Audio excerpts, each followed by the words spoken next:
Yes, it is me, and I'm in a very contemplative state because I just got back from Wyoming. And me, God's comic. Name, Brad Stein, and this is Brad Stein Has Issues Where Comedy, Conservatism, and Christianity collide in a cacophony of clarity. Special guest tonight, Chad Prather.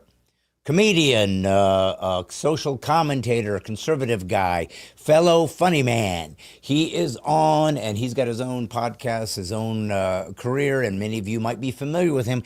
But he is on tonight with me, so once again, I'm getting more and more comics on. It's funny, I kind of avoided comedians for most of my podcast history, which is what, 3 or 4 years old now. Not because I did it on purpose, I just wanted to talk to other people, because comics get old, but not in this case. And speaking of not getting old, my son is on here. He is my sidekick, my producer, my director, and he does my choreography. Please welcome Wyatt Leroy Stein, my son. Hi, Wyatt. Hello. Yeah, so I guess you may not have noticed this, but I was gone for the week. Now, what would make me leave this incredible dungeon, studio that we find such joy and just satisfaction in? And it is because I wanted to go to Wyoming. Wyatt, have you ever been to Wyoming? That's the place with the cheese, right? No, that would be close. That would be Wisconsin. So it would be a W state, but not the one you were thinking of. No, this particular place, Wisconsin makes the cheese. Wyoming makes the groundhogs, and it makes it's out in the wilderness. It's hot. It's big sky country. Well, there's some Amish. They might make some cheese. I mean, just imagine being the least populated state in America and not being last. Yeah, but you know what? I got to tell you something. That's funny you should bring that up, Wyatt. And when I say funny, I mean nothing to laugh at here. Oh, man, we shouldn't have that in a comedy podcast. No. Let's not do comedy. But let's mix it up. You know what? I've never thought of this, Wyatt. But, a lot of comedians do comedy podcasts. Or they just do, podcasts that are just straight ahead information. Well, I don't know if there's any, what would be the antithesis podcast one could do? How about a weeping podcast, right? I mean, comedy podcast is for laughter. What if there was people that are just crying all the time? They read a story and they begin to break down and weep, and the whole podcast is people trying to feel compassion for the poor guy that just can't get out a story without having such sympathy for the folks that he begins to lose his cred. What do you think? I don't know. I'm just thinking. Would that be interesting or would it be creepy? The closest thing to a podcast that invokes sympathy instead of humor I can think of is a true crime podcast. Yeah. What about false crime? Why don't they have false crime podcasts? In other words, they pick somebody and they accuse them of something and they come up with the evidence in the hopes of getting them arrested, but it's all completely a scam. It's not even true. And then they, okay, we got you. Yeah, but they wait till they get arrested. They get charged. They get put in, and then they go, okay, well, we're joking. No. You don't joke. Huh? You don't reveal it was a joke until after they've been released after 20 years. Or executed. Oh, you have it be the eulogy. Oh, you come up there like, so, good one, Frank. I got you this time. Oh, okay. Zinger coming. See you around, buddy. Okay, oh, that would be different. All I'm saying is, sometimes if you want to stand out in the podcast world, you got to be different. And so I, in my desire to be different, went to Wyoming. Now, I think I've said this before on the podcast. I may not have. I don't remember everything I've said on the podcast. And I know you find that shocking, that I don't get little transcripts of all of our podcasts and then just sit there and memorize them so I can remember every reference I ever made. No, you do get transcripts. I spend hours each day making them. You just decide, I don't need this. I'll just wing it. Okay, well, here's the thing. And what it responds to is this. And I want you to know that going to Wyoming was a wonderful experience because it reminded me of a very unique scenario that Wyoming holds in my heart. Okay, so I've told you guys before. I've made it to 50 states. It's kind of rare, I guess. I don't know how many people couldn't say they've been in all 50 states. Truck drivers maybe would be up there or whatever, but I've made it. And you do this, and what would you guess would be the hardest state? I never even thought about this, but if you were to say, statistically, which state people have least visited, what would you guess? Oh, let's see. Something unique about Wyoming. The fact that No, I said what? If I just thought of this on the fly. Yeah. What do you think would be the least of 50 states, the least probably visited percentage-wise of all the 50 states? Well, If you were to guess. I mean, Wyoming's a great contender because it's the least populated state. Yeah. But that doesn't necessarily mean that nobody's going there. It just means that they leave as They soon just as wanna they live, realize yeah. they're in Wyoming. Yes. California is really populous, but they are having people leave now because What would be the least visited? I'm going through the mental checklist of each possible candidate and why I don't think it is. Okay. I mean, Alaska doesn't Alaska like pay you money to be there? Well, you get mineral Yeah. oil rights. So if you've Yeah. been there over a year or some, you get paid some of the mineral rights or something. So that draws people up there. But it's kind of a bribe. They're basically saying, do you want to live in hellish conditions where the sun doesn't come up until like 9 a.m. and then goes down like at 3 p.m. During the winter, and then it never goes down in the summer. So you're literally want to rip your eyeballs out because you can't sleep. If you want to live in that condition, while it's 70 below, with the wind chill, and you can only get around with a snow machine, and you have to work out in horrific, but you can fish. Right? There's a beautiful mountain range you can stare at. Sign me right up. Who needs sleep when there were baskets? Why, listen, I got to tell you something. There's bass to catch. I got to tell you something, son. It reminds me of Mike Fisher. He was one of our first guests, the NHL player whose wife is Carrie Underwood. And he wrote, he's got his own company called Catching Deers because he was talking to a friend or somebody who doesn't hunt. And so do you catch any deers? Not realizing you don't catch them, you shoot them. So it just made me think. I mean, you could catch them. You could put them in a little You'd net. need a really big net, though. You would, but they should get one of those cartoon nets where they fall over and it pulls up from the tree branch and you just hang there like that. No, I thought you meant like the really stereotypical dog catcher net that's just like a giant pole with a massive net on it. Okay. Yeah, but the game warden gets really mad when you come in with like 26 pounds worth of net and you're just like, I'm just here to catch some deal. Yeah, well, it would be a challenge to say the least, but I would guess that Alaska probably would be the least. I would say it too because and what I'm going to do is I'm going to do a quick little soliloquy to the folks while you look up, because your job, of course, is to do research. So see if you can discover what percentage-wise is the least visited of all the 50 states. Okay, Meanwhile, but I guarantee you it's going to be an answer none of us saw coming. Well, I can't wait to hear that. Boy, what have you discovered about the least visited of all the 50 states? Well, my lord, it would appear upon close examination of all the relevant facts, the answer is Alaska. I knew it! Yes, go collect your check at the door. Listen, it's hard to get there, White. It's funny because you get on a flight, and it seems like I usually left from probably every time. And I've been to Alaska many times, by the way. I think I leaved out of Seattle every time. I think so. I think it was Seattle is where I would have to get and then get the flight. Then you got to fly all the way all across Canada because Alaska's way up in the like northwest top above Yukon Territory. I mean, it's out there, son. But I did a movie in 2000 and I don't know. I don't remember. Maybe 2008, maybe. 2006, I don't remember, but it was called Christmas with a capital C. A lot of people have seen it, actually, because there was a song, Christmas with a capital C, that got real popular on Christian radio for a while, years ago when it came out, and it uses a rant from Put a Helmet on my first album. But anyways, I was a co-starred in this movie with Ted McGinley and Nancy Stafford, in Christmas with the Capital City, and it was filmed in Seward, Alaska, which is a stop for the cruise ships. If you ever heard of Alaskan Cruise, one of the stops is Seward, Alaska. For Seward, who I think they called it Seward's Folly. He was, what was he, a senator or vice president? I don't remember what he was, frankly, but he's the one that bought Alaska, and everybody thought, you idiot. You fool, you buffoon.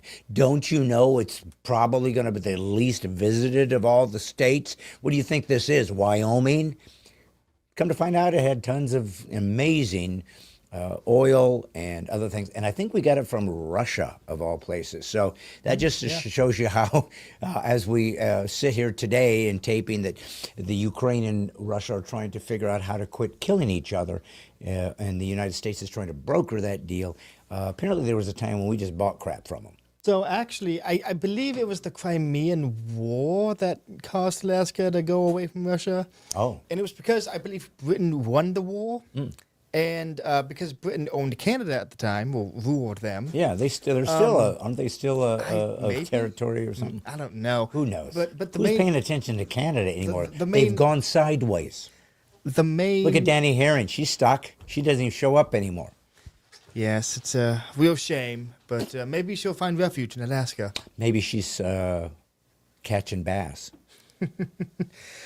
So what happened was, because Britain won, and Russia didn't like that they won, to spite them, they sold Alaska, which was, again, right next to a country that they ruled, to America for $7 billion. Yeah. Out of spite. Well, Alaska's close to a fringe area of Russia, though. It is pretty close. Yeah, what is it, I think it's Siberia? 90 miles away or something. Yeah, they're at the closest point. Yeah, so anyways, pretty interesting. Yeah. But I went to Anchorage years ago and performed for a college there. And then I also went there 2 times to do a fundraiser for Love Inc., which is a ministry that helps churches discover, like, if people are in need and somebody comes to them and says, I need a roof on my house. It's some local woman that can't afford it. Perhaps she's single and she's elderly and can't afford it. And all they do is vet them. They kind of make sure these guys are legit. They're not just kind of scamming them. And then they make an overture to the local churches, and they'll go out and men will say, well, we'll do it, and they'll build them their roof, or they'll do whatever they need. So it's a wonderful ministry, and I loved working with it. And 2 times I went to Anchorage to do, and there was another Love Inc. and another, I can't remember where it was, but it was on the coast, and I did one there. And then I went to Fairbanks. I did go fly to Fairbanks. I did a church there once. So, and then Seward, when I performed, when I did the movie Christmas with the Capital City. So I've kind of seen, a little bit of Alaska, and I've been there in the summer when it was, you finish a show, you go out, it's midnight, and it's bright out, and it feels weird, like this can't be weird. And then other times when it was, I had one of the most vivid dreams I ever had in my entire life. I was in Alaska. It was during the winter, so it was like it would stay dark late and then little dusky throughout the day and then go back to dark. And I had a dream. I don't remember all of it. I just remember it was like a storm. It was like purple, black sky and a tornado, kind of like Wizard of Oz tornado. It had the funnel and you could see it kind of, undulating and whatever. But here's what I remember about it. It was in these vivid colors. It seemed almost like it was like green, like almost like a fluorescent green. And so it was the one time I now know for sure you dream in color, because I remember just this ridiculously vivid tornado that I dreamed about. And that was when I was in Alaska. Performing years and years and years ago. But anyways, enough about Alaska. And let's face it, who goes and visits it? But I do want us to talk about Wyoming, because it is a beautiful state. Now, when I crossed over for the first time into Wyoming, I was in North Dakota. And so when I crossed over, pretty sure, or maybe it was South Dakota, I always forget. Maybe it was South Dakota. Maybe. I don't remember. Maybe it was North. Whatever it was, when I had 49 states under my belt and I looked at this tour I was on, and I had to go down to like maybe it was Montana or something. So when I looked, and this is back in the 90s, so I had a map. I didn't have GPS, and I could see it. And I go, oh, I have to go through Wyoming, and I was so jazzed. I did it. I'm going to hit finally. I'm going to hit Wyoming, 50, and it was right by Devil's Tower. Now, do you know the significance of Devil's Tower? Have you ever heard of that image, that natural phenomenon? Sounds like the kind of place you'd find at the climax of a horror movie. Well, yeah. Or what about a movie about close encounters of not the first kind? No, not the second kind. No, this sounds like an area where you would have a close encounter of the third kind. You know, that actually brings up a good question. What exactly are the first two kinds? Okay, so I believe I remembered this. I think the third kind is when you actually meet the folks, like face to face. Oh, okay. Yeah. I think the first time is probably when you see a floating object and you tell everybody, and then they lock you up because they think you're nuts. As you do. Of the second kind is when you are beamed up into the ship and you are anally probed. I don't know why they're always doing that, but apparently they have some fetish about probing the humans. And here's something I've always been curious about, White, and I want you to give me your insights on this, not because I need them or that they're going to have any purpose to all this, but it keeps the flow of the show going. I'm sure it does. And it also shows how much I know that you don't, or at least how much I keep things rolling, whereas you're just filling space. But here's the deal. What... If you've ever thought about when these aliens, now let's think about what this alien has to be able to do, right? It's got to be, I guess, coming from another universe. Can we agree on that? Or do they think it's like... It's usually another planet somewhere in the universe. So you think it's in our universe, these folks? That's the leading theory. I mean, there's a reason why one of the most common types of alien is Martians. Oh, well, yeah, okay. It's because it's from our neighborhood. But we know that there's no people on Mars because we've landed there. If you believe the government's conspiracies. Who's the government? The aliens. Obviously. So they've taken over the government. Why would they want to out themselves? That's a good point. So the aliens are closeted. That's definitely a way to phrase it. Okay. Not the one I would have picked, or basically any other sane person, but you do you. Devil's Tower is in Wyoming. Oh, yeah, and we're talking about that. Was Close Encounters of the Third Kind, where they had the third encounter. Well, and then at the end, Richard Dreyfuss gets on the ship and goes back with them. So that's the fourth kind, right? Because that's the fourth kind. Yep. Okay.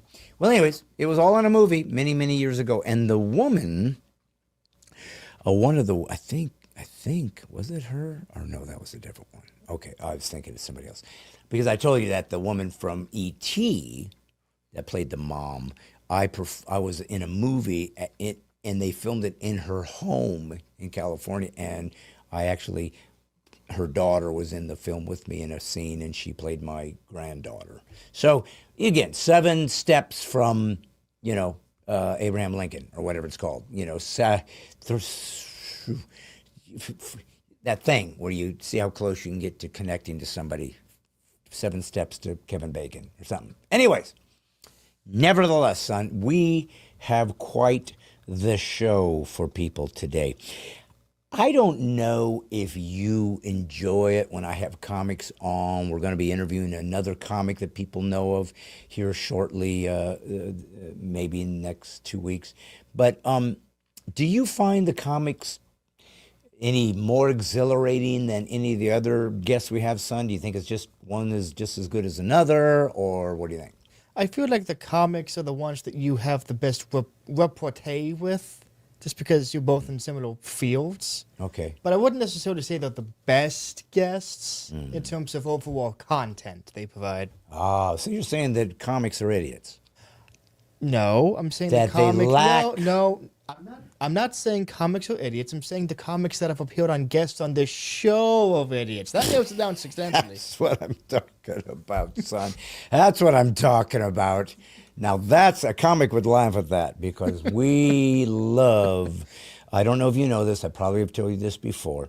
But once you've done comedy for many, many, many years and you know what you're doing and you're a professional and you get paid for it, so you actually are one of the in crowd, the only two things left to give you pleasure, because you enjoy doing comedy, you enjoy the laughter, but you've done some of these jokes so many times that, they're going to do what they're supposed to do. It's not quite as invigorating as it used to be. I mean, it's like you're a musician. If you play a song 10,000 times and they clap and cheer, it's always fun, but you probably would rather play a new song. You're just kind of tired of it. So you got to give the illusion that you're excited about doing this again to entertain the folks. But there's really only two things that really invigorate a comic once he's kind of been doing it a long time and made a profession. One is new material. We love trying out new stuff and seeing if we can create new things. It's fun because we, along with the audience, get to watch a joke develop. And one of the things I'm going to do on it's not going to even be on Bradstein Has Issues, though we might show a clip, is I'm going to start breaking down and doing, what do they call it, Wyatt? A reaction. Reactionary. Or commentary. I'm going to do a commentary video on comics, and I'm going to start with my own projects. I've never seen anybody do that. Maybe it's been done, but I've never seen it. But I've seen musicians talk about how they wrote a song. I've seen that before. Or I've seen actors act like how they prepped for a role or whatever. I've seen comics maybe talk about comics or who they like and why they like this comedian, why they think he's so good or she's so good. I've never seen a comic really break down their own set, right? They might talk about the jokes they do, whatever, or their wife or whatever, if that's somebody that they reference. I've never seen them to sort of take their own material, view their own set, and let me talk to you about this. Well, that's something we're going to do here in the future. As we are growing, we are in fact growing, even though we always joke about our, slow start and our incompetence. The truth is people are enjoying the show and they are downloading it more and more. You need to go to Bradstein Has Issues on YouTube. You need to subscribe and like it, and please comment. And by the way, this is important. I don't know if you know this or not. If you watch this show, YouTube, or if you're watching this on YouTube, let's say on your computer, put it on your phone at the same time and run it on your phone. Just let it run. Don't even have to watch it. The algorithms pick that up. If you're running your thing, you should do this anytime you can. Just let it run. Even if you're listening on live audio on Spotify or iTunes. But if you let it run, it shows the algorithms that people are watching this, and they'll get it out to more and more people. It's these little unique hacks we're learning about to grow the podcast. And you can help us by doing just that. So always get your friends, just turn it on, let it run until it's over. It's really important. It does help us get out to more people. But also, join the Militia of the Mind. Sign up if you haven't, so that we can have your email. We can let you know what we're up to, the newsletters and this and that. And we will try to grow this show and make even more fun and more interesting things happen along the way. And hopefully, the guests. The one thing that has happened, I would say that I'm thankful for, grateful for, and shockingly amazed that God has allowed to happen, are the guests I've had. I mean, there's tons that I haven't had that I would love, and maybe that'll happen. But I got to say, for a couple knuckleheads like Wyatt and I, in this little room that you guys have helped build, if you're loyal followers, we've had some pretty amazing guests. And so last week was Susan Olsen, Cindy Brady from the Brady Bunch. This week, we're going to go to another performer. This one, though, is somebody that you may have seen his videos on social media. That's how I first came across this guy and reached out to him many years ago. And come to find out, he knew my material. He was a fan of my material. And after discussing what he's up to and what his life's been about, and it fascinated me. I didn't know this about this guy. I didn't know about his faith. I didn't know about this is such a undergirding of foundation of who he is and why he does what he does. But now I do. And you'll see this in the interview. Also, if you subscribe and join the Mighty 10,000, you will be able to get the full interviews behind the paywall, $3 a month. It's nothing, but it will allow you to get everything. So if you do enjoy some of these videos that are done in 45 minutes and you want to see 2 hours worth, if that's what happened, They're all sitting on the other side of the paywall. So join the Militia of the Mind. And then if you really want to see what's up, join the Mighty 10,000. Folks, this is a very special guest. It's fun. It was enlightening. It was interesting to see the journeys that comedians take when they're trying to get somewhere in their life. And when a spiritual dimension is added to it, it really helps to just drive and define who you are and why you do what you do. It certainly happened to me, changed my life when I became a committed follower towards the church and bringing my comedy and called to discipleship to the church. That's been who I've become. And it's blown up. Churches are now calling me all over the place because I'm trying to inspire believers to go to the next level beyond Christianity into discipleship, which is what you've been called to do all along. So there's a lot at stake here to do what God asked you to do, especially if you've been given the gift of communication. And God says, I have some work for you to do, but here's how it's going to be done. The flavor will be comedy for me and also for the man you're about to see. So I think you're going to enjoy this. Couple comics, couple believers talking about why they do what they do and what it means for America and the future. So without further ado, please welcome God's Comic Brad Stein on Brad Stein Has Issues and my interview with Chad Prather. Who knows? Is it Prather or Prather? It's Prather, but I don't ever correct anybody because Okay. I've been called so many things in my life, Brad. You know, Yeah. my father, he used to connect, because if you read it, it should be Prather. It's got two consonants on either side of the A, so it should be Prather. It's Right. like the word rather with a P in front of it. My dad used to correct everybody, and I was like, you know what? I've been called so many bad things. If they call me Prather, I'm still going to answer to it. Well, you know what though? I was in the middle of introducing you, and then it's like it just suddenly I realized, you know what? I think it's Prather, but maybe it's Prather. And it's suddenly, I mean, I totally just got stumped.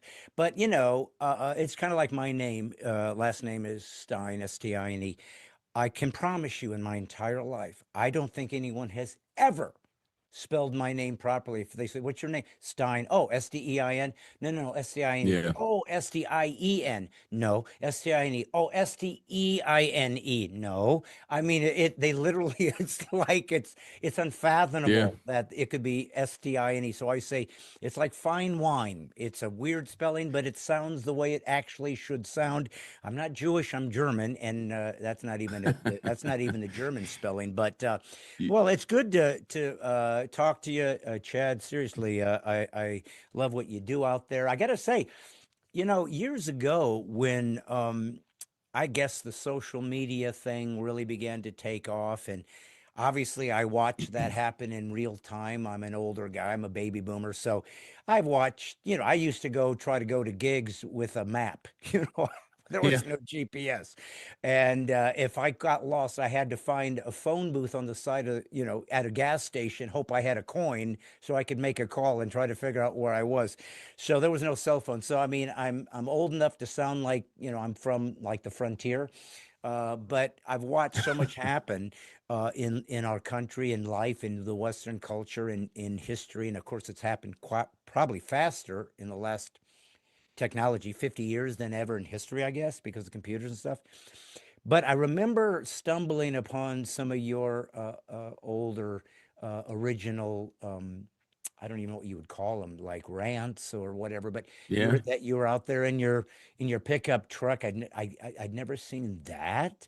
And a guy's in, and I like, who's this guy? And he, wait a minute, he's doing the same stuff I'm doing. How do I not know who this guy is? Because you were like conservative, and you were a Christian, and you were a comic, and it was just really interesting to me to see that kind of launch of a way to overcome the networks and overcome the distributors of information who decide who gets to be seen and who doesn't, and find your own way. And that is through YouTube and other, you know, Instagram now and TikTok, whatever you're on to. But that's kind of how I first came upon you. And then I think somehow we connected. I don't know how, and we talked a little bit and even explored maybe doing some gigs. I don't know what it was, but it was just kind of a couple guys in the wilderness trying to figure this thing out. So tell me about kind of how you got into all this. You know, what got you Yeah. into this game? Were you just a stand up and then you found this other way of delivering it? Was it something that you suddenly found out you were a comic? Tell me how you got in the game. Yeah, I fell into comedy by accident. Actually, I didn't mean to do it.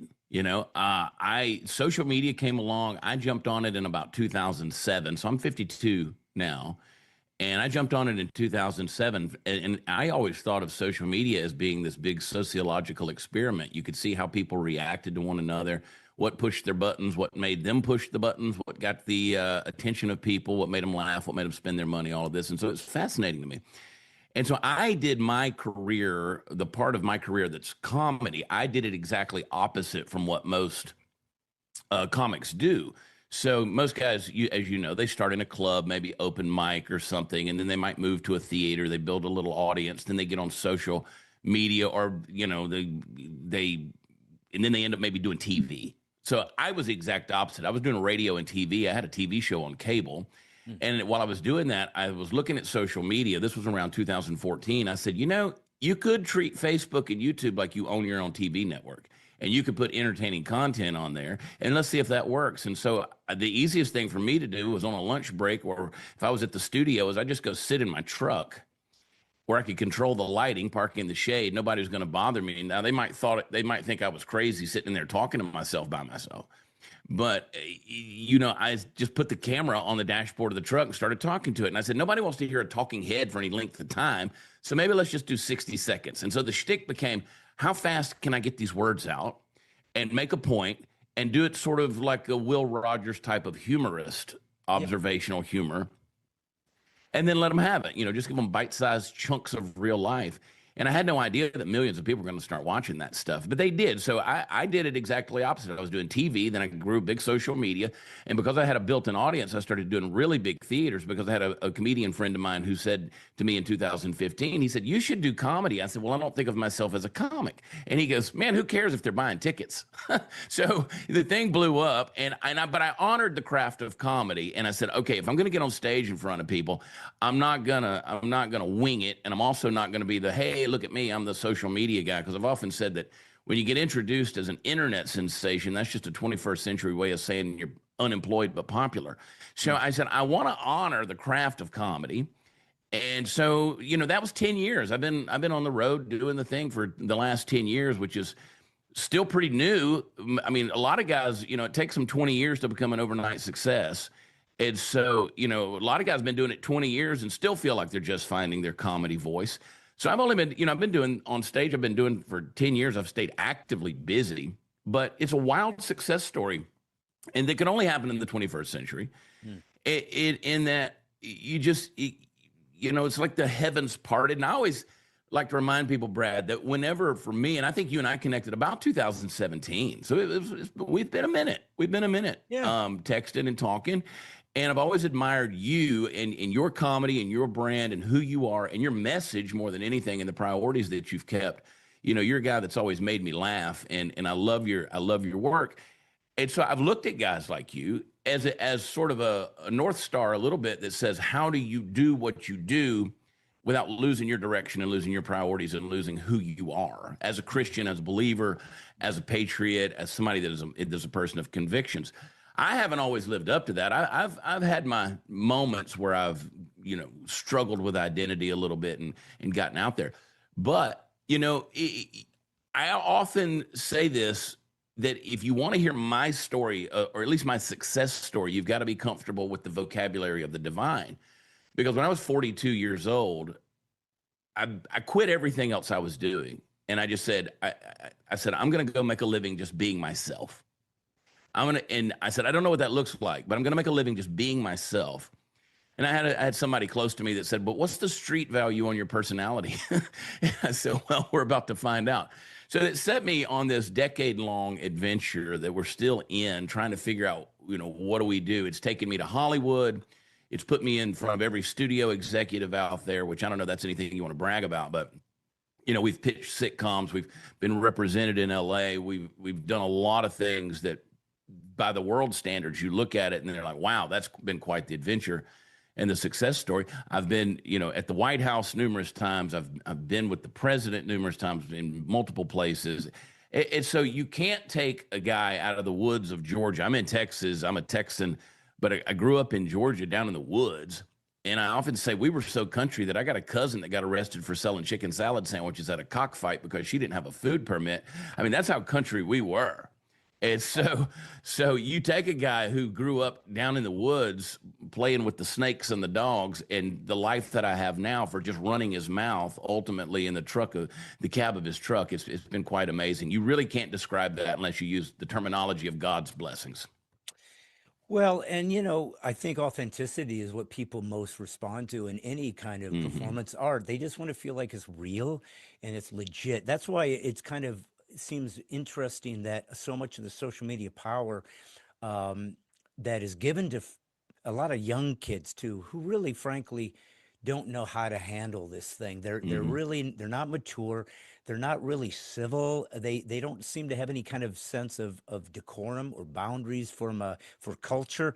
And that doesn't mean I don't mind that you get crazy or silly or whatever, because that's part of the fun of being an artist and being a creative is not fitting into something comfortably that everybody else does. That's what makes you an artist. I don't have Hmm.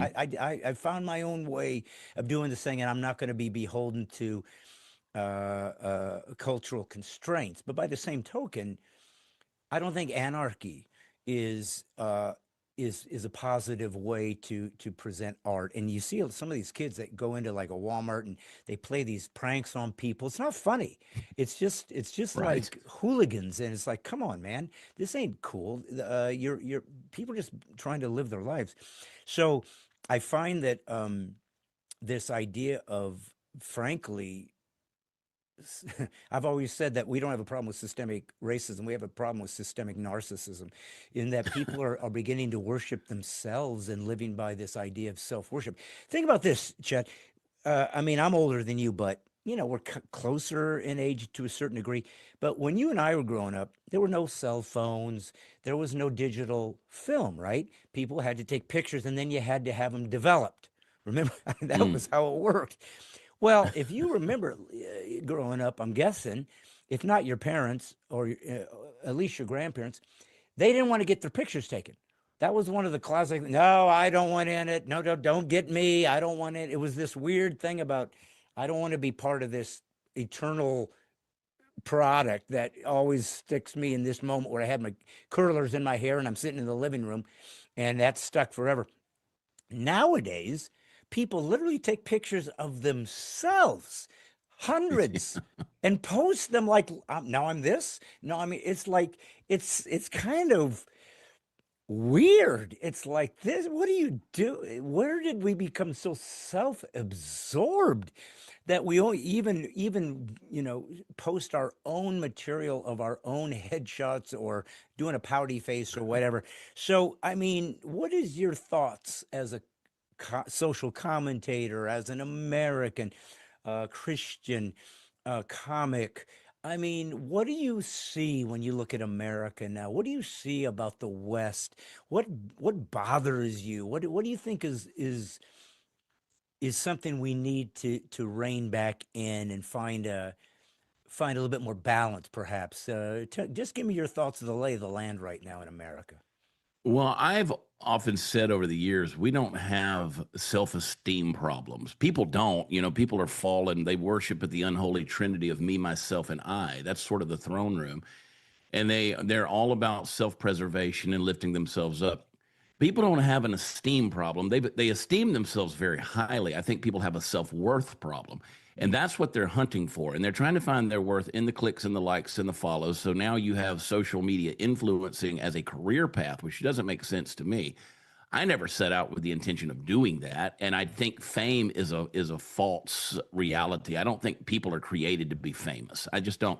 I don't think we're supposed to have eyeballs on us like that. And then when you bring in youth to that, you see the child stars and all of the trauma that happens with that, because fame is not only fleeting, it's false, and you don't know how to live in that reality. So I never set out to do those things. I'm thankful that the eyeballs that happened to me, the attention that came to me happened when I was about 42 years old and not 24 years old. Or might have been one of those people out there trying to punch through the smoke too. So I had a level of maturity about me to know how to handle it. I didn't handle all of it well. I didn't. I really didn't. I literally had to. I had some things that happened, made plenty of mistakes along the way, but we are just people. But you've done enough meet and greets where people come to you after the show or before the show, and you got a line of people that want to take pictures with you.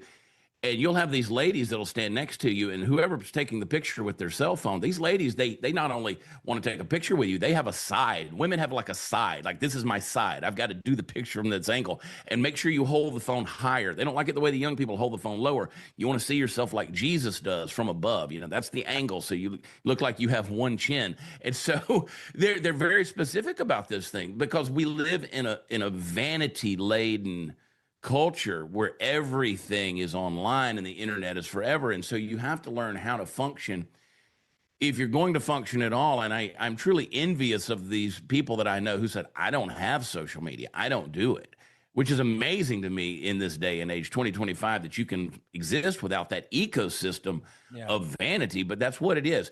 And so, what we have to do is I think what we have to get back to, and this has sort of been my message for a long time, is I was in the ministry early on. I went to seminary. I did the stuff I learned early on. I was a great preacher. I was a terrible pastor because I'm kind of a bottom line sort of person. I like to fix your problems, and most people don't want their problems fixed. They want their problems understood. And if you took away their victimhood or their injury, they wouldn't know who they are anymore because they'd lose their personality if they actually got healed. So I wasn't really good at that. But what I did was I said, I want to at least take this message and use humor, because I've often thought if you could take if you could take common sense and wrap it in humor, it becomes an easier pill to swallow. So even if I'm doing a stand-up show or I'm doing a podcast or I'm just doing a 60-second rant, I want to put a smile on your face if possible. Get a laugh would be great. But I want you walking away with a point. And a lot of this stuff is pointless that's out there. If you're pulling pranks on people, you're doing this stuff. I mean, they're doing some dangerous things trying to be relevant. Yeah. And I don't like that. I've never been like a prankster. I look at guys like, Tom Mabe and all that who do this stuff. I have mad respect for the people who go out there and can do it. I don't have the gumption for it, right? And so if you could pull off a good thing like that, whatever. But these kids are doing some dangerous things out there. And they've lived so long on the internet that they don't understand the real world actually does have consequences. Yeah. And unfortunately, they find out the wrong way. So one of my biggest messages is we've lost a sense of personal responsibility. And I think you have to have responsibility not only in life with your individual self and your family and how you raise your kids and how you handle your marriage and your relationships, your businesses, but we need to have some personal responsibility to the world at large, because we live in a very divided world. And I don't know that we're ever going to come back barring a miracle from God. I'm not saying he can't do it, and I think he can. I think America is headed towards an awakening, a renewal, a refreshing, an eye-opening experience. I hope it doesn't come through major catastrophe or crisis, but I don't think God's beyond using something like that to open our eyes. But I'm seeing people come back to the truth in a big way. I was impressed 30 days before this last election. I was impressed to start posting a prayer every day, 30 days up to the election day, November 5th. And once that happened, I felt impressed to continue doing that on social media. So I would post a prayer. So I'd get up early in the morning. I was up, I'm up pretty early anyway. And so, I was praying about what to pray about. And then I would write this prayer out. And then I would post the prayer. And then I'd be praying it with everybody. There's a whole lot of praying in the morning. So it was a great accountability thing for me. And I said, I continued doing it. And now I'm not doing it every day, but I am about 5 days a week posting these prayers every morning. And I thought to myself, do I want to put this over on X, which of course is formerly Twitter, because that's a cesspool of hate over there. I mean, those people get on there just to fight. I said, do I really want to put these prayers? Because I know what's going to come my way. Brad, I'm telling you, the most supportive platform for all of that has been on X, a place where you would think would be the cesspool, where you would get the most attacks and persecution. It's been on X or Twitter. And so it's been amazing to me that people will send me messages, say, we look forward to that every day. I had a big strapping guy. I did a show in Lowell, Arkansas. I did a weekend of shows, I think 3 weeks ago. And this big strapping guy walked up to me and he goes, what you post in the morning, he said, I won't tell you the story. He said, but you saved my life. And I've had so many of those testimonies and those messages that have come back. So I think people are hungry for truth. And what impressed something that was impressed on me last year, just as I was praying and thinking and looking at culture and looking at our world. There's that verse in the book of Revelation that says that the way talks about the way they turned the world upside down in the first century without a telephone, without a telethon, without a television, just tell a person. These disciples, these apostles, these guys who went out in the world and gave their lives for the gospel, it says that the way they were successful is they overcame by the blood of the Lamb, the word of their testimony. And we like those two. The third part's the hard part. They love not their life even unto death. That is the vision that we've got to come back to if we're going to continue as a society, as a people, as with freedom, with conviction and values and foundational beliefs. We got to be those people who are willing to say, I'm willing to lay down my life for the truth and the conviction that's on me. That's hard to do in 21st century America when we're taking selfies. Well, and what you just said, though, I think has been a huge missing piece to the American church. And I always differentiate between American Christianity and everybody else, always, because we've been the laziest, the most superficial church, perhaps in Christian history. Because still to this day, we're the number one persecuted people group on earth. They're Christians. That's just true. But we're also the most popular religion in the world. Now, that goes counter to the progressive leftist trope that's designed to give us the definition of how the world works. And that what they say, and you know this, it's the Marxist idea of oppressor and oppressed. Yeah. So, but when it didn't work economically, when the working class didn't rise up and take over the means of product, and take over what am I? I'm completely blanking out. The businesses. You sound like me. Crying Yeah. out loud. Anyway, so then they flipped it into culture, right? They turned it into a cultural oppress and oppressor type thing. And now we just make victims out of people groups. And that's the only, because they have to have a way to pit you against each other. There's no way they can create power. They got to create little armies, little miniature armies around to subvert a culture. And, the thing that I realized was that when you had a Christian foundation that this nation did have, and God did bless it. Clearly, this nation's been blessed ridiculously. I mean, the amount of natural resources, the fact of where we are geographically to defend against enemies, right?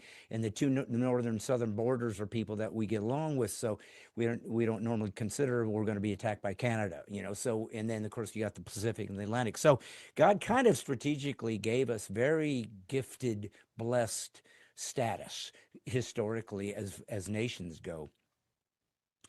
But somewhere God's grace runs thin. He has to bring in justice. He has to, or we're out of balance. And the entire purpose of redemption is to bring the world back into balance. And so I realized something as God is teaching me on my faith journey, very difficult, is He never called us to be Christians. I thought you go make Christians, go get people to become a Christian, but He's never called us to be Christians. He called us to be disciples. Christianity is easy because you don't have to do anything.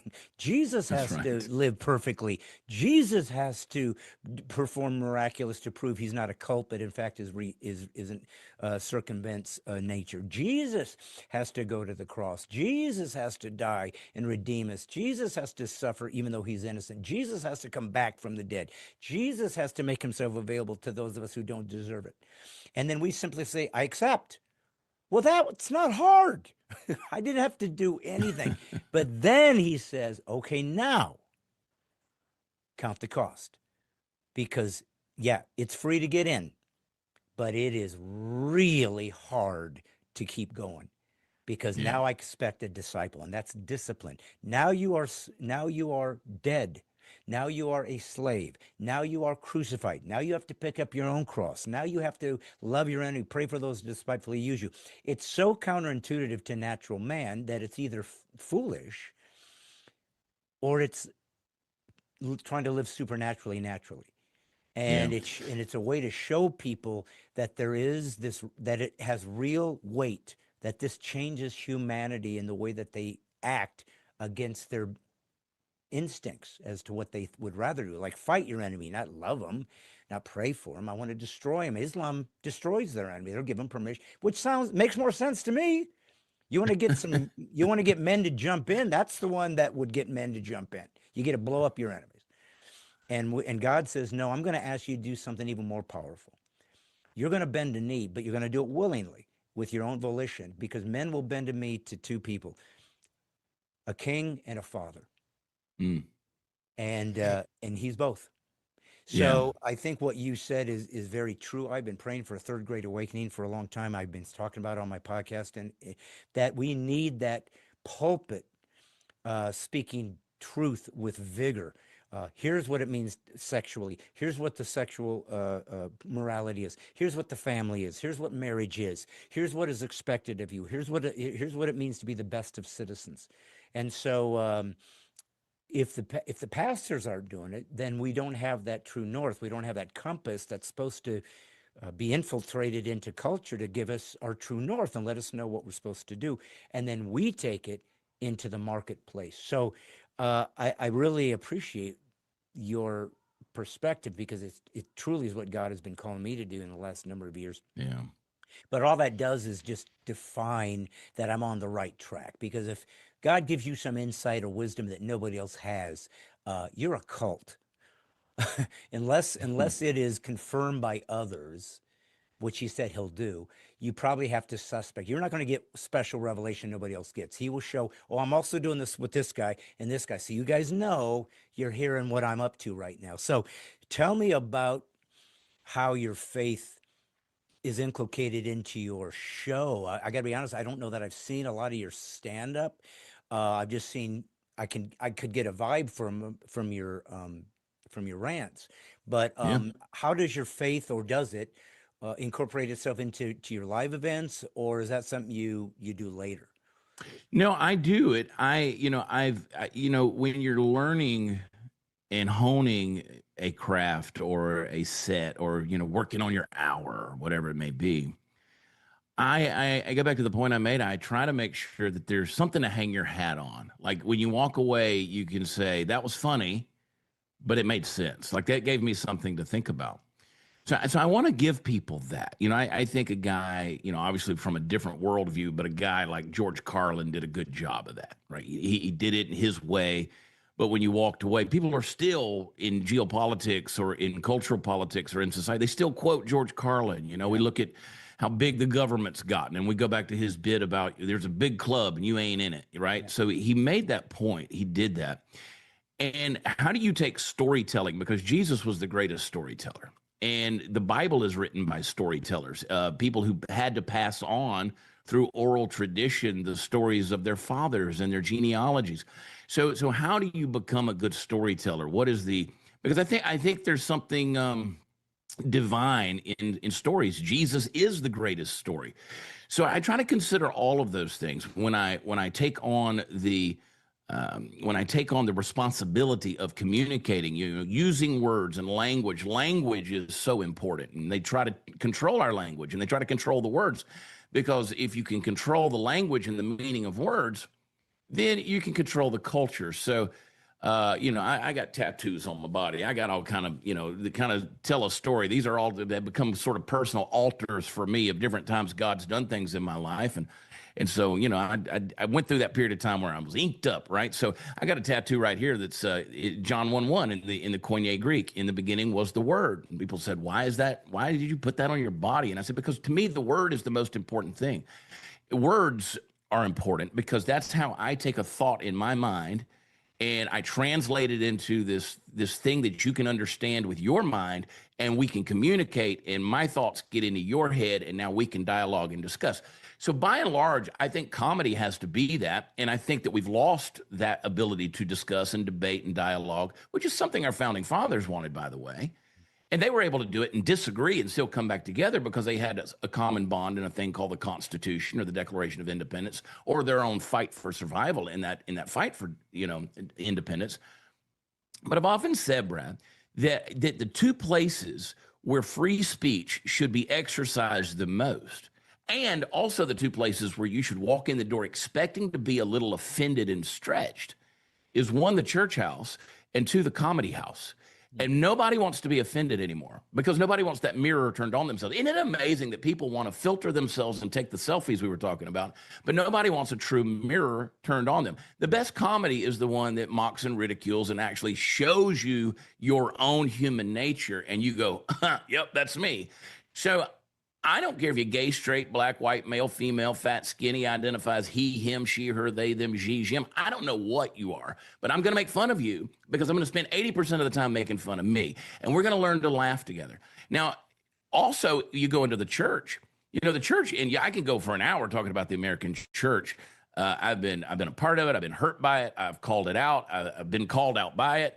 And let me just say, we're more focused on the coffee served in the lobby, and if the fountains are working in the parking lot and the air conditioners right, and the sound system and the lighting show that's about to go on is going to be more in place than we are about what truth is being preached in there. And so whereas comedians have gotten away from pursuing laughter, they pursue applause breaks. The pastors are doing more of inspirational and motivational messages than they are preaching the true gospel, because you talk about making disciples. You've got to be in that process. Jesus repeated himself numerous times about that. And it's stated, the Great Commission is stated one way or another in all four gospels, and then again in Acts chapter 1, verse 8. But the most expansive part of that is when Jesus said in Matthew 28, 18 through 20, that we're to, go make disciples, teaching them all that I've commanded you, baptizing them. And he says, and then I'll be with you always. So it's to the degree that you're out there making disciples and reproducing Christ in other people. And that's work, because it is discipline. And the word disciple, mathetes in the Greek, is we get our English word mathematics from that. So we're literally called to multiply. Nice. And it goes back to the Garden of Eden, be fruitful and multiply. Jesus was giving us another mandate to go out and tend another garden. But that garden now is going to be human hearts and souls and taking lives, but in the way, as you said, not in a violent way, but in a way where you're doing a revolution of people's hearts.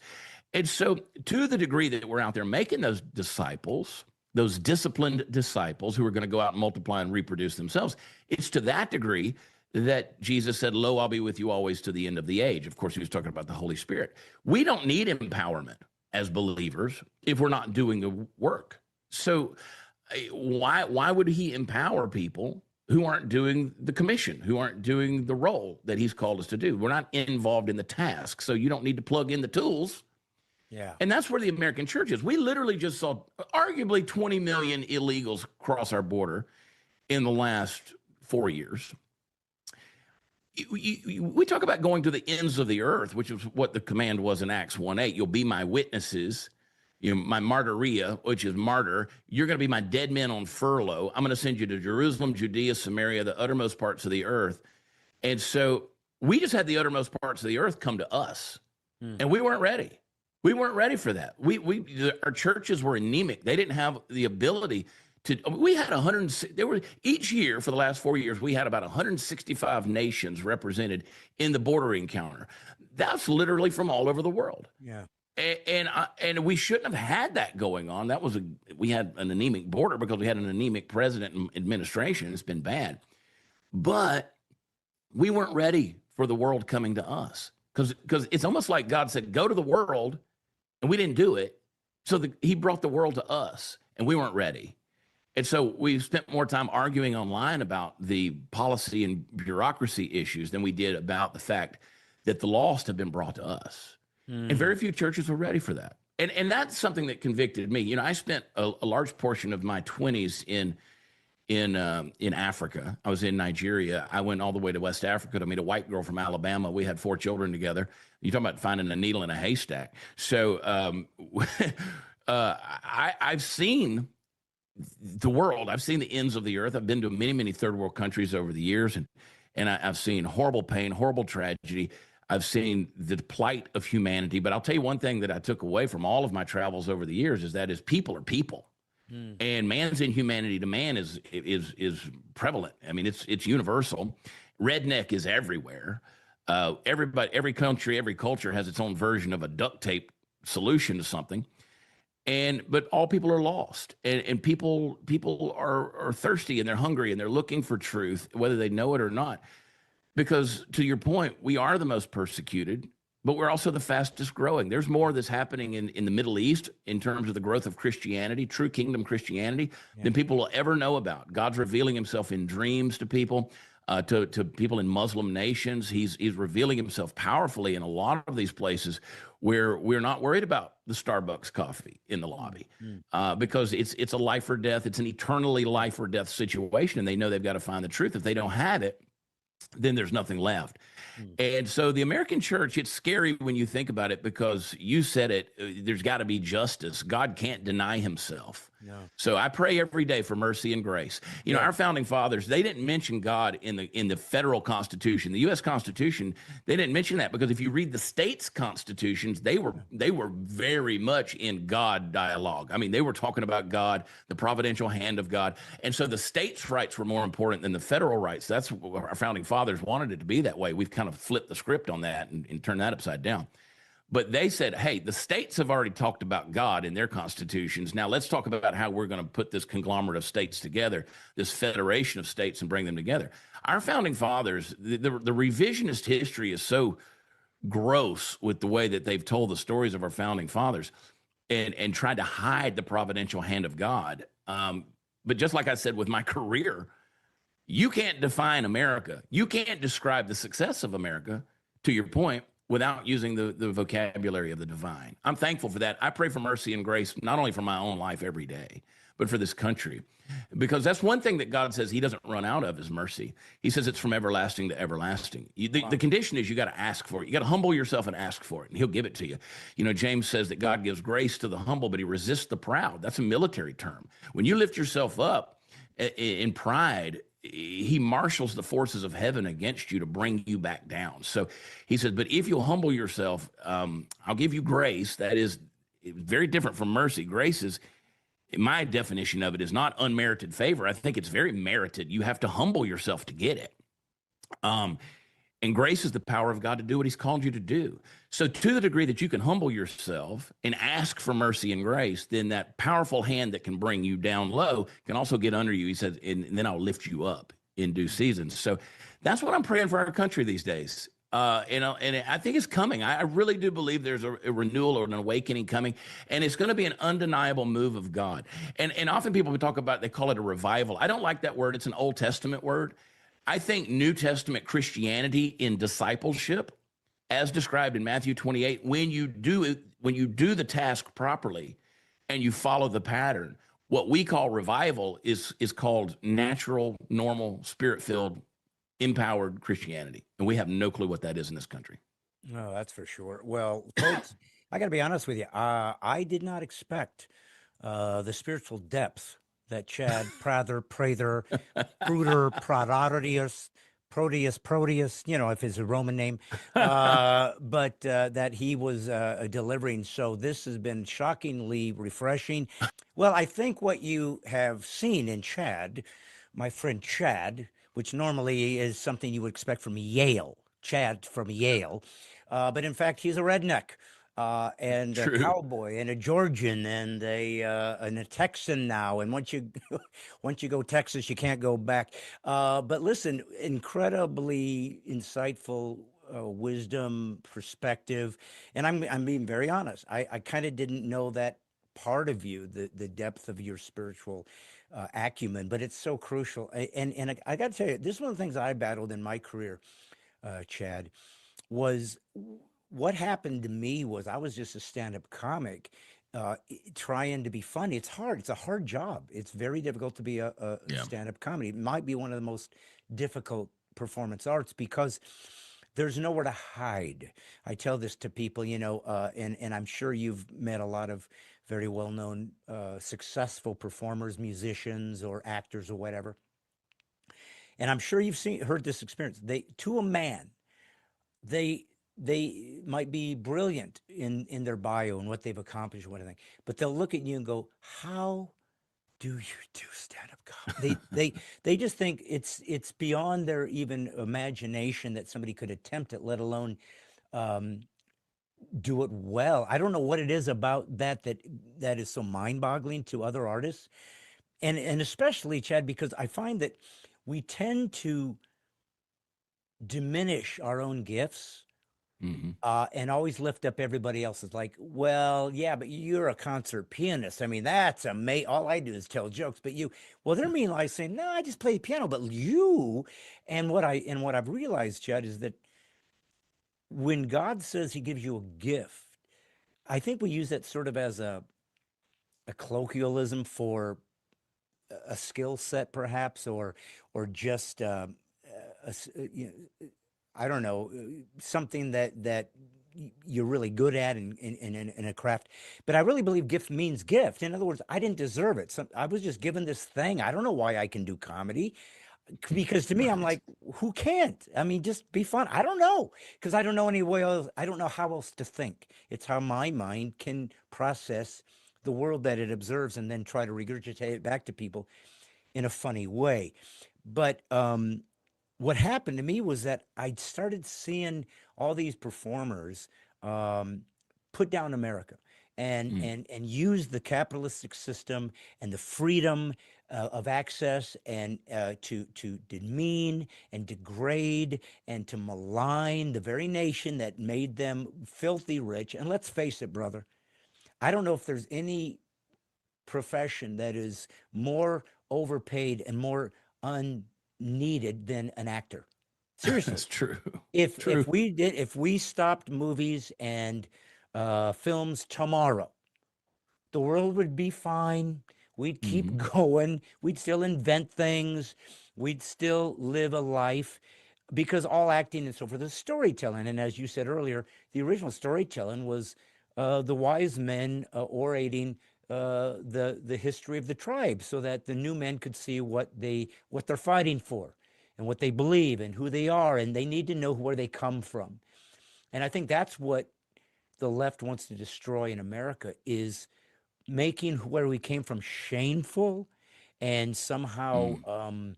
somehow um, I guess that there was some sinful behavior in the formation of our country that was unlike anything that's ever happened in any other place in history.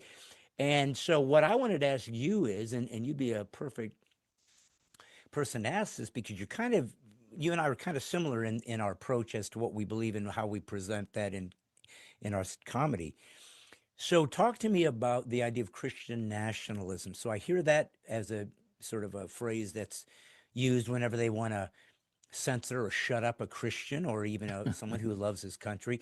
And so, I want to, and yet, uh, I don't worship the United States of America. Right. I worship Christ. So, I agree with if that's what you're saying, that it's synergistic with my faith and my patriotism. They are not equal. Here's Jesus, and here's down here, but I'm grateful for this nation. There's never been anything like it, and I feel an obligation to Yeah. defend it because it's my territory. It's where I was born. So yeah, I'm going to defend it. I'm not going to defend its evil or its sin. I'll call it out. But why wouldn't I be grateful for a nation that is people will literally die to try to get into. And it's still the one that brings in the most immigrants. So, have you ever heard anybody call you? I'm sure you've had this kind of disparaging comments on your stuff, but you're a Christian nationalist or I don't even know, I guess they throw in white supremacist or what, but forget that nonsense. That's just absurd use of language to try to censor you. But tell me where you balance your faith, your love for your country, and how you distribute that to the masses when they come hear you. Yeah, they really do everything they can to try to insult us and try to bring typically what they do, Brad, is they just put an ism on the end of a word, and that makes it bad. Yeah. So you have a nation, and then you're going to call it nationalism. Well, what does that mean? Do I love my country? Yeah, I do. Do I think America is God's chosen nation? No, I don't think so, because I don't think that God's about real estate anymore. I think it's Yeah. about grace and not about race. And so, yeah, I am a Christian. I love my nation. You can do those two things. I do believe that the providential hand of God has been on our country, as I stated earlier. Do I believe the Constitution is inspired? No, but it's very close to divine in terms of what it has, how it was created, what it says, and just what it shaped. You know, can you legislate morality? That never works, but we should use our faith to help shape our personal convictions and, if possible, our policies. You know, Christianity, it should, you know, we live constitutionally in a place where you can have a freedom of religion here.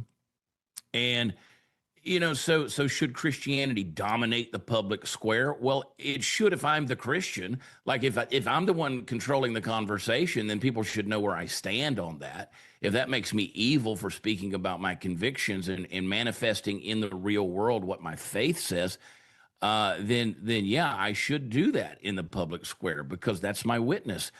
And you know, so people, they want to call you these things. And it's like, oh, they want to slap a label on there. And again, I go back to what I said about language. If they can control the language, they can control the culture. And so I don't put a whole lot of stock in that. I've been called everything from, you know, a white supremacist to a racist to a Nazi to fascism. I mean, for crying out loud, this poor girl, I didn't even know Sydney Sweeney existed until American Eagle came out with a blue jeans commercial, and everybody's calling her, you know, basically a dog whistle to Hitler. I'm like, this is such a mental stretch for me. Yeah.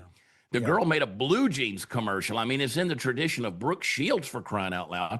And they're losing their minds over this stuff. They've called her every name in the book. I mean, you know this. You can't be in the entertainment industry without dealing with every sort of person, every walk of life, every race, every cultural background, every socioeconomic status. I mean, I'm sure that this girl, and she's an actor, I guess, as much as she's had to interact with everybody. And they're just crucifying this girl. So now you have this world of cancel culture. And if they can label you and call you a xenophobe or a racist or a homophobe or a whatever, a bigot, misogynist, if they can label you Christian nationalist, then they can put you in the box because they've categorized you, and they can put that box on the shelf.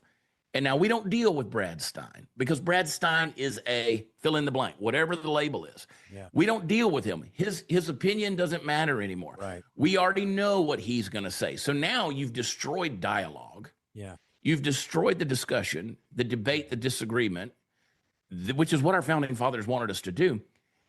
And they've created these enemies out there. And the biggest enemy is America. The people, the mobs in the street waving the Palestinian flags, doing their protests, whether it's BLM or Me Too or whatever these things were, these activist movements, to the point of these riots that are going on now, or protests in places like LA over the ICE deportations. Yeah. They've taught everybody and brainwashed everybody that America is evil. America is bad. You should protest America. They get the sins and the scars of slavery. It's been an oppressive place. Globalism was the right way because America shouldn't be exceptional. And so that's been another thing that's been considered hate speech, is the idea of American exceptionalism. Well, America has been exceptional. It's been the greatest idea that's ever been founded in the minds of human history. So this idea of America, it's a miracle. It's amazing. Yeah. So rather than the American dream, it became the American nightmare. And that's why people are protesting it, because they've been brainwashed into believing that America is not something you assimilate into. We don't share the same values, but rather we should fight against it because it's evil at its essence and its core. And that's simply not true. And if you fight against that ideology, whether it's wokeism or progressive liberalism or atheism, humanism, secularism, whatever that's driving those things, demonism, whatever you're doing, then you're going to be labeled, oh, you're just a Christian nationalist. You just believe in, I love the phrase they use, sky daddy. Your sky daddy's just going to save you, right? Well, we don't believe in fairy tales. Well, the beauty of the gospel is it's not a fairy tale. It doesn't start with once upon a time and then happily ever after.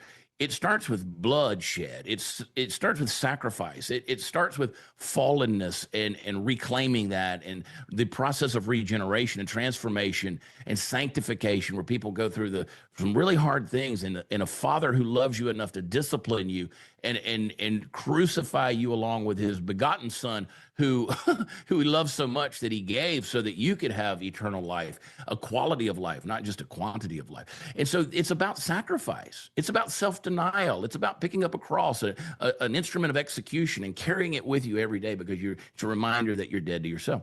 So if you say those things, well, they're going to label you. And we should go ahead and just accept the labels. Just go ahead and label me, because they're going to call me that anyway. But that doesn't change the message. I just did a commentary for my show about this guy that I didn't know he existed either, a guy named Joey Swole. I don't know if you saw this. Oh, yeah. But Joey Swole is a very, a real positive dude from what I can tell. He talks about gym the guy culture. that he mocks people who go in and do videos in gyms, and it's women that are trying to get attention, then acting like, why are you staring at me? And they're wearing provocative. Yeah, okay. Yeah, I know. So he came out and did a video, and he made a mistake. And I made a very encouraging, hopefully he'll see it. I gave him a very, I hope, encouraging, honest message. But he came out, he did a tribute to Hulk Hogan, who died, last week, or I don't know what the timestamp is on this show, but everybody knows Hulk Hogan just passed away. Yeah. And Hulk Hogan has, like all of us, he's got a past. There's things that I think he did that you wouldn't condone, and we're all ashamed of certain things in our life. But they came after him. The woke mob came after Joey, and so he issued an apology. Oh, you can't do that. You can't bow the knee. You can't bend the knee, because now you're going to apologize forever, because these people aren't after forgiveness. They're after control. And if they can get you to bend one time, they expect you to bend all the time. Yes. So you can't go on this public apology tour. You can admit you're wrong. Say, yeah, I put my foot in my mouth, egg on my face, whatever. But he apologized. And they came after him so bad, he said, I'm done. I'm quitting. And my thing was, don't quit, dude. I mean, people need your voice. Yeah. You're creative. You've got something that's positive to say. You're entertaining. Don't quit. Don't let this goes to the take you out. That goes to the point of what you just said about cancel culture. See, the thing that I've learned, and again, it's unique, this conversation with you, because we're so similar in our perspective and what we're trying to accomplish, what God's called us to do, frankly. So in some ways, a lot of things that I would normally discuss with somebody or examine, you kind of already know. I'm preaching to the choir. So I think what is more helpful for you and me is to really elucidate what it is we're trying to do, because what people really need is marching orders. Everybody knows there's problems. They just don't know how to fix them. And that's what was so frustrating in the DEI stuff, in the COVID, when that cult, false, unconstitutional nonsense hit the stage, that, people would, that's what, when I started this podcast, I didn't know I was going to do that. There's a billion of them. Who needs me? But I just started talking to people because I was bored. I couldn't work. And people watched. They cared about what I had to say. And I said, well, listen, guys, I don't need your accolades. I'm a professional stand-up comic. I'm an actor. I have a place to go and have people like me and applaud. So I don't need this platform. But if you're saying it bears fruit and I'm saying things that you are important, then I'm going to do that, because that means God is using me for this thing. Okay, I'll do that too. But but what I've learned is, because now I have to be more diligent about what I'm battling. Who am I battling? And of course, it's spiritual. It really is. It really boils down to, this is the oldest war in history. It just takes on new forms with progressivism and World Economic Forum and Marxism, but it's just Babylon. It's just lies and truth. It's the oldest spiritual war that started this whole thing, this whole broken world that we live in. But I realized that to the progressive, it's a religion. They've replaced their religious faith. I mean, the Democrats have literally taken God out of their platform, and they literally said, we're secular. And we, of course, they believe in abortion. So there's their baby sacrifice. I mean, they really have taken on these demonic positions and believe it as woke or as, innovative or progressive or whatever. But if it's a religion I'm battling, then no wonder they're so passionate. No wonder they're so indignant about me blaspheming their religion of everything except Christian. So what I'm curious about from you, and of course I agree with you. I've said for years in my show, whoever controls the language controls the people. So I completely agree with that. But I think because a lot of people that watch my show are Christians as well as conservatives, and there's many that aren't, but most are. Um, so where do you think Christians can get out of balance in their passion to defend Trump or to defend um, conservatism or to defend the nation, which I think, what's wrong with that? That's free speech and that's your perspective. But and how can we begin to lose our spiritual perspective and become a little bit more secular without realizing it, where we start losing our holy sacredness that we think is our Yeah. foundation? Where do you think that line can get crossed, even unknowingly? Yeah, that's a good question. I think that one of the things that we do is we lose our focus because we end up putting, like with Trump or politics or whatever we do, we get very passionate about that. We're passionate people. And we get energized by the fight. And sometimes you can put politics and the political power over spiritual authority. Jesus didn't form a pack. Jesus wasn't running for office. Jesus was a servant savior, right? He was a foot washer. And he didn't come to try to overthrow Rome politically or militarily. And that's one of the things that confused the disciples in the first century, because they believed that the Messiah was going to come and he was going to overthrow. He was going to be like David. He was going to be a warrior king. But Jesus wasn't. He was a serving savior. He was a foot washing savior. And so a lot of times Christians in America, well, one, we don't have those marching orders. We're not doing it. We're not preaching the truth. We've feminized. Please, I want your audience to understand what I'm saying. We turned Christianity and church over to mom and grandma. And it would go, oh, that's the mothers, let your mama take you to Sunday school. And so consequently, we very much feminized the American church. I mean, you look at a lot of our leaders, it's more like a fashion plate. These guys with these designer shoes and their skinny jeans, and they're up there giving you this motivational message. And I'm like, oh, let's get back to some real power-filled truth, something that God can bless. But we've lost identity in Christ because it's become subordinate to our political fights and our political affiliations. And that's not the pattern. It's got to be the other way around. So you can't confuse the kingdom of God with the kingdom of America. My loyalty, we talked about Christian nationalism. My loyalty, as you said, is not to America first.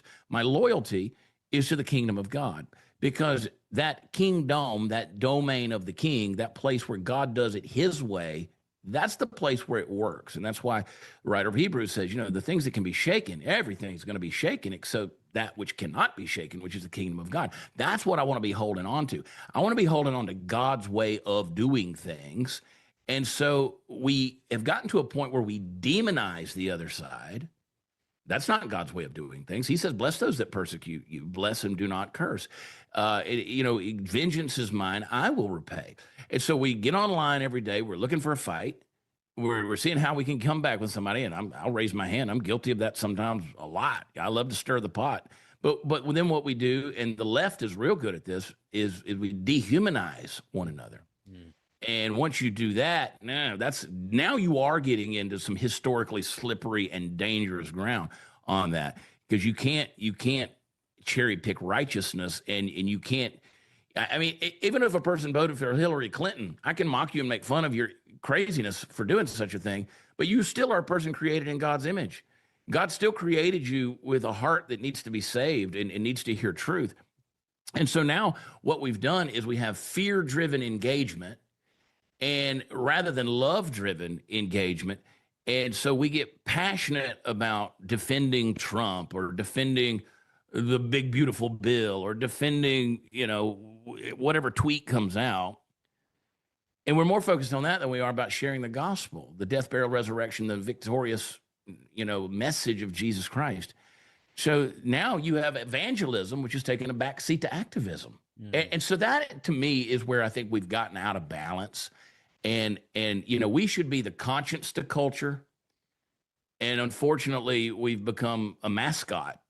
And in some places, I think we should be ridiculed for that. Mm. And you know, I don't think, you know, people talk about separation of church and state. I ran for governor in the state of Texas. I was in the primary over the COVID nonsense, and I got actively involved in politics. I've done that. People ask me all the time my political opinion here in the state of Texas. Like I said, I was in the Oval Office twice this year already. I don't know why they would bring a redneck like me into the Oval Office, but I've been there. You know, for some reason, this, and I pray that it's God is giving me favor to be in some of these high places.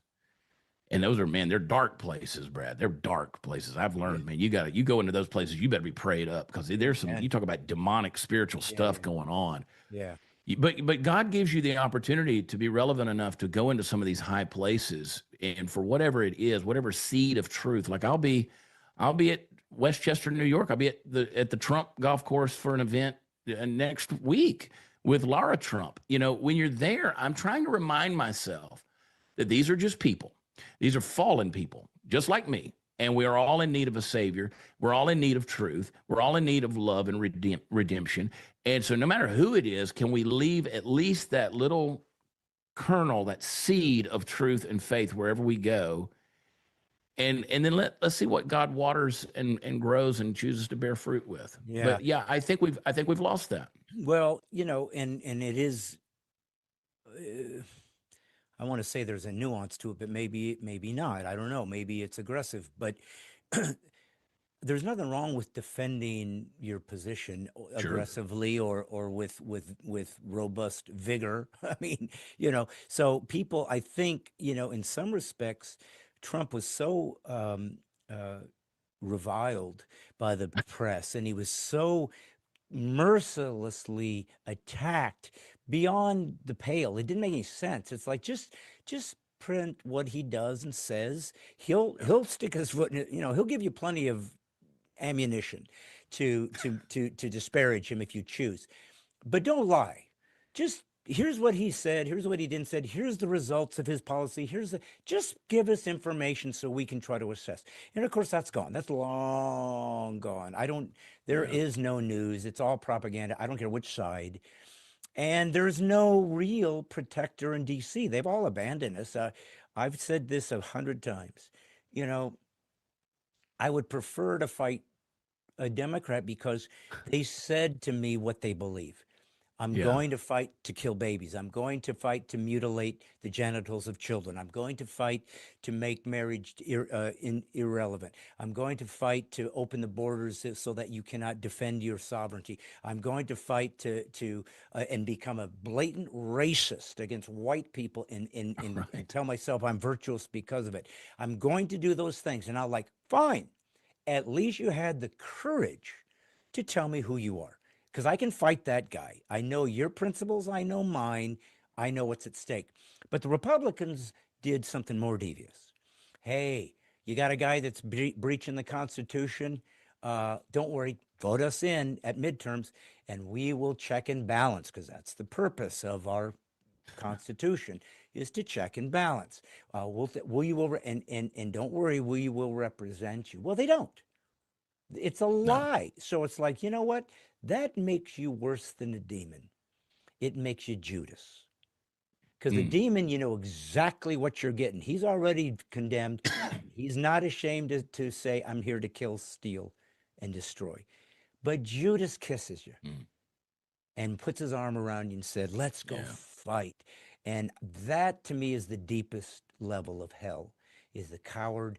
And that's profound, Brad. and so really I just, you know, I left the Republican Party. I became an independent because I realized they believe that I'm to worship and follow them, and it's all a big game. This is all a game, buddy. If there isn't a peasants' revolt, we will not stand, because it ain't going to be the politicians. They're all in on it. They are either completely corrupt or they've been compromised. One of those two things has happened, because some of the things they do after they get in doesn't make any sense. Like, what? Why are you voting like that now? Unless somebody said, hey, I got these tapes. Now, how are you going to vote? Oh, my bad. Hey, somebody told me, I was just in South Dakota and I was performing for a GOP fundraiser. I mean, I'll still work with the GOP because they're the only ones that allegedly are working towards conservatism, and most of them are groups that are the same. But don't worry, we're really conservatives. We're not like the other GOP rhinos. But but he Right. told me, this guy told me, who's a big GOP, help there in South Dakota, that there had been a senator or congressman that had come to them and had spoke to the ranchers about a particular Yeah. bill that was coming in, and he said, "Don't worry, guys, I'm going to protect you." It might have been with tariffs, it might have been with exports. I don't remember exactly, but the guy said, "Don't worry, I'm here. I'm talking to you ranchers face to face. I'll vote for you." He leaves. Day or two later, he votes against it, and the guy Mm. calls him and he says, What are you doing? You just were sitting in front of us saying this." And he said this to him: "I have a family." That's how real this is. They'll kill you. This Mm. is not a game, buddy. This isn't hyperbole. This isn't pretend outrage. We're dealing with evil, Yeah. despicable people that want nothing but to control and empower themselves at this, and they will sacrifice any human being along the way. When a drug pharmaceutical company, I didn't realize their power until COVID. Yeah. I did not realize that these guys will actually put together actuaries and say, "We got a new drug. This many people will die from it. What's that going to cost us in lawsuits? It's going to cost us about 10 billion. Okay, what are we going to make? Well, we're going to make about 80 billion. Okay, release Mm. it." They literally will kill people to Yeah. make money. Now, that is as evil as it gets. So I really am curious. You said something when you went to, when you said you were in DC. And of course, I've known some folks there, and they have told me how dark. There's something there. You get there and you go, "Ooh, something's here." Yeah. It's oppressive. Tell us about that. Tell me from the supernatural perspective as a Christ follower who has a living God living inside of you. If you can, I don't make it up and try to contrive it, but is there something deeper and darker and dangerous that we all need to know, to be praying for and to be aware of as we move forward in this nation as to what is at stake in the spiritual realm? Well, you make some good points there in terms of the institutions and how the betrayal and the Judas kiss and how the people who are there to protect us, we don't have faith in the institutions anymore. And there's a Why very should good we? reason. Why We should have we? none of them. And I'm not a Republican either. I'll go on record. I've said this numerous times. I ran for office on a Republican ticket because that's what I had to do to bring some accountability to the guy who was in the office here in Texas. But if you take the government, whether it's the state or federal government, you take the media, education, the justice system, healthcare, every one of them have been caught lying, abusing power. They're all about the power. People say, I've often said it was fascinating to me. If you got all the money in the world and you can never going to miss a meal, right? You're taken care of financially for the rest of your life. What do you fight for? What do you look for? Because money is now meaningless. You go for power. And that's what these people have done. And they will. They will lie to you. They will abuse you. They will kill you, as you said. And they will do that. And Yeah. so I pray, the biggest way that I pray daily, Brad, about this stuff is that God, it's sort of a psalmist prayer, that God will build a hedge of protection around me. He'll build a hedge of protection around my family, that he will confound the enemy, that he will confuse them in their camp, that their lies will fall to the ground, that those things, their schemes, their plans, their strategies will become confusion for them, and they will be something that's not going to ever be profitable or successful when they come against me. Because again, we can talk about Ephesians 6 and the spiritual armor and the fighting against powers and principalities. It is a darkness. And the darkness is always going to set itself up in a high place in a big way. So we talk about the deep state or the cabal or the elitists or those that are protecting people. Who's really in control? I'll tell you, in those places, it's the demonic. Now, whoever it's manifesting itself through, what person it may be doing that, But at the end of the day, it is the demonic. They're doing all they can to steal, kill, and destroy. And that's what we have to fight against. Because again, if I am a believer, if I am, I'm a wartime person, I'm called to that.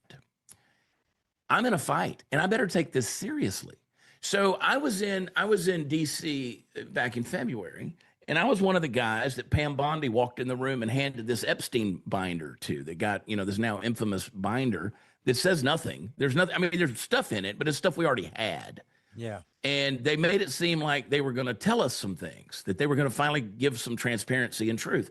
And so we all caught, every level of, they cried, everybody in the court of public opinion cried foul, because they marched us right out. I mean, you can't hide this in your pocket or your pants. I mean, it was obviously in our hands when we walked out, and they walked us all out right there in front of the media before giving us a chance to even look at the contents of that book. And so the pictures are out there, they're forever. And so people were like, oh, you guys are traitors because you're covering up for the administration that's not revealing anything. And I thought, man, we're up there. We weren't, first of all, we weren't there for that. We weren't asked to come to the White House for that. That just got dropped in our lap. And we were excited, thinking, man, maybe this is about to get some transparency. And then now, what do you see? Nothing. There's a lot of speculation. There's more conspiracies than ever. There's more whispers and rumors. There's more speculation of what really happened or what's going on. And so this transparency has become more clouded and confusing than anything else.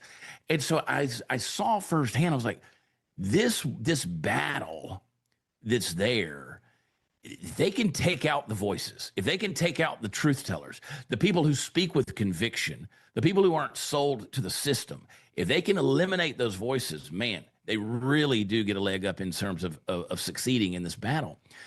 And so, like we talked about Joey Swole, completely different situation. You can quit and say, I'm just not going to use my voice for good anymore. Or you can press on through. Yeah. And again, you overcome by the blood of the Lamb and by the word of your testimony. That word of your testimony is something you can't get away from. And of course, love not your life even unto death. So if you live like a dead man on furlough, I'm a martyr, I'm a disciple, I'm a witness. If I go ahead and live like that, I'm dead to myself. But I understand that I'm a wartime martyr. I already know the end. This life doesn't last. This vessel, this suitcase, this mobile home, and it's not going with me in that way. God's doing something else redemptively in me. If I live like that dead man on furlough, and I understand the nature of the warfare, then I can see some success, because, hey, at the end of the day, it's not about just smuggling our own souls into heaven. We want to take as many people with us as we can, round them up, and get them doing the same thing. And that's ultimately how we see kingdom work happen. But right now, we're fighting against a very dark kingdom that we need to be aware of. And folks, Amen. This is a fellow comic, fellow conservative, fellow Christian, fellow American, fellow patriot, who's doing some wonderful things out there. Follow him. Watch his program. Listen to his Bible studies. I do my daily Brads, and he's doing his version, and we're just all on the same team, same family, doing our part of the piece of the puzzle. And by the way, if you're listening or watching, don't just look at us and say amen. Go forth and do likewise. It's your turn too. We can't do this one at a time. Don't wait for the famous guy or the well-known Christian. If we inspire you, good. But you are supposed to take it and run with it across the neighbor fence, at your business, with your family. You have to be one united body that speaks the truth to God. Chad, thank you. We'll go to your website if they want to know where you're working. They want to come see you live. They want to hear you. Keep up the good work. I'll keep you in their prayers, folks. I'm just a comic. But if they ever say you're being politically incorrect, I always say thank you for the compliment. Nothing is more important than speaking the truth, because as a Christ follower, you're the last truth teller on earth. And remember, I'm just doing what I do, putting the woke back to sleep. See you next Monday.